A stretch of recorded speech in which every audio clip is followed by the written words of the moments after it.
And she said, I've looked at your work, and it seems like the issue that you might have been having or feeling like, you're not getting anywhere with certain things is because you have an entire ecosystem in your head. So this is an ecosystem play, not a single product play. And that requires a different strategy. I was like, okay, shit, that makes a lot of sense. Right now, we're looking at this sort of the funnel, right, of how to allow me to keep creating within this ecosystem, as opposed to just a one product sort of thing.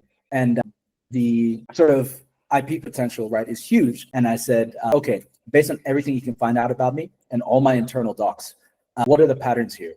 And they found out that I tend to come up with ideas 2 to 3 years ahead of time. And then I get all that energy too early. By the time that the right external market environments are there, I move on to the next thing. So for this time around, I'm like, okay, if this is my pattern, then, I started about a year and a half ago with C-Stack stuff.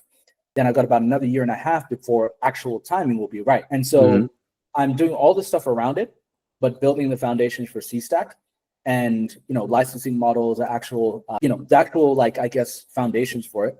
And I think people now are starting to slowly see that what I'm working on is actually a protocol for cognition at this could potentially be used at an interplanetary level, because what's happening is with all this tech coming in, we essentially need a safeguard around our cognition that has a very simple or basic protocol that can be stacked on top of. And so that's what I'm working on in the background.